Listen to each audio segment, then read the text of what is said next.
মধ্যে একজন লোক আমার খুব পরিচিত, ঢাকায় শিক্ষা ভবনে চাকরি করতেন না, খুবই সৎ মানুষ, খুবই ভালো মানুষ।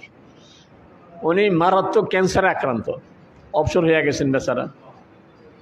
তা আমি খুব দোয়া করছি এবং খুব পেরেশানও ছিলাম। এত ভালো মানুষ, জীবনে মানে একেবারেই এই জায়গায় বসেই ঘুষ খাইতেন না, এটা সবাই জানে, একেবারে স্বচ্ছ মানুষ, জটিল রোগে আক্রান্ত। তা আমি সাহস করি, ফোন করি না যে এত অসুস্থতার ভিতরে।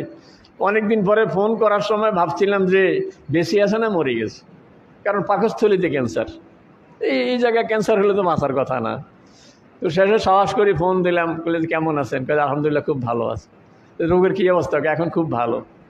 কি বলে? কয়ে যে ইন্ডিয়া গেছি, অমুকখানে গেছি, সব গেছি, অনেক টাকা খরচ করছি। শেষে একজনে বলল যে সূরা আনআমের 17 নম্বর আয়াত, ওয়াই ইয়ামসাসকাল্লাহু বিদুররিন ফালা কাশিফা লাহু ইল্লা হু ওয়াই ইয়ামসাসকা বিখাইরিন ফাহুয়া আলা কুল্লি শাইইন কাদির। কই এই আয়াত প্রত্যেক নামাজের পরে 3 বার পড়বেন। অর্থ হইল যদি কোনো বিপদ আসে আল্লাহ ছাড়া এটা কেউ এটা সরাইতে পারে না, আর যদি কোনো ভালো কেউ দিতে চায় আল্লাহ তাআলা, এটাকে কেউ ঠেকাইতে পারে না। তো আমি 3 বার করে পড়ছি, আর আমার রোগ একেবারে ভালো হয়ে গেছে। আমি আশ্চর্য হয়ে